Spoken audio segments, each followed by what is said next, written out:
اگر ہم کسی کو موبائل گفٹ کرتے ہیں اور وہ اس موبائل کا غلط استعمال کرتا ہے تو اس کا گناہ کس کو ہوگا؟ اگر کسی کی خاص عادت پتہ ہے گناہ کی کہ وہ پورے دن گانے سنتا ہے یا موبائل میں مووی دیکھتا ہے یا ویڈیو گیم کے اندر اپنا ٹائم خرچ کرتا ہے اور اس کا فون خراب ہو گیا، تو ایسے میں اس کو نیا فون دینا یہ گناہ پہ مدد کرنا ہے۔ تو یہ جانتے ہوئے کہ وہ بندہ گناہ کرے گا اور گناہ ہی کے لیے وہ موبائل استعمال کرتا ہے، تو ایسے میں دینے والے کے اوپر بھی اس کا گناہ آئے گا اگر وہ گناہ کے کام کرے گا، یہ جانتے ہوئے اس نے دیا ہے۔ اور اگر کسی کی گناہ کی عادت کو خاص ایسا معلوم نہیں ہے لیکن وہ جنرلی موبائل اس کو گفٹ کیا گیا کال وغیرہ سننے کرنے کے لیے، اور وہ اب اس کے پیچھے گانے بھی سنے یا کوئی ایسا اس میں گناہ کا کام کرے، تو یہ گناہ اس کو ہی ملے گا جو موبائل استعمال کر رہا ہے، گفٹ دینے والے کو نہیں ملے گا۔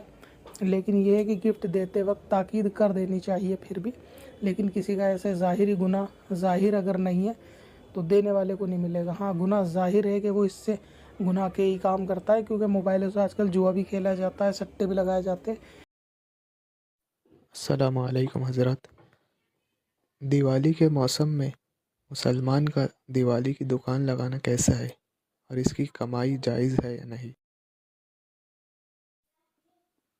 مثلاً پٹاخے کی دکان۔ دیوالی کا موسم ہو یا نہ ہو، جو چیزیں اسلام میں جائز نہیں ہیں ان کا خریدنا، بیچنا، دکان لگانا یا اس سے کاروبار کرنا بھی جائز نہیں ہے۔ آتش بازی کا سامان، بم پٹاخے وغیرہ خریدنا بیچنا یہ 12 مہینے ناجائز ہیں، کسی خاص فیسٹیول میں نہیں۔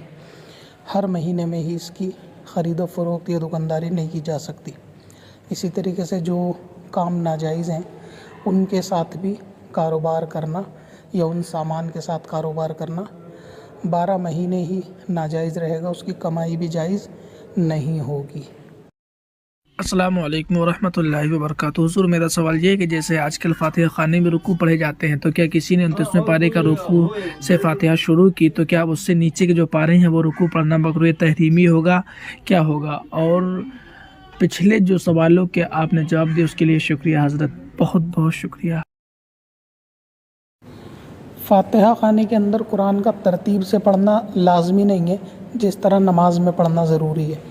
تو اگر کوئی فاتحہ خانے میں ایصال ثواب کی نیت سے جو صورتیں اس کو یاد ہو پڑھ سکتا ہے۔ پہلے 29ویں پارے کی پڑھی، پھر اس نے 28ویں کی پڑھ لی، پھر دعا کے طور پہ سورہ بقرہ کی کچھ آیتیں پڑھ لی، تو اس طرح بھی ہو سکتا ہے۔ لیکن جسٹ بیک ٹو بیک کوشش کرے کہ نہ پڑھے، یعنی کوئی ایک آیت پڑھ کے سیدھا اس کا الٹی آیت پڑھے، اس سے بچنا چاہیے۔ لیکن ایصال ثواب فاتحہ تب بھی ہو جائے گی، اور یہ ترکیب نماز میں درست نہیں ہے، نماز کے باہر پڑھی جا سکتی ہے، کیونکہ بہت سارے 30ویں پارے کی صورتیں پڑھتے ہیں اور پھر سورہ بقرہ یا سورہ فاتحہ پڑھتے ہیں، تو دیکھا جائے یہ بھی اپوزٹ ہو جاتا ہے۔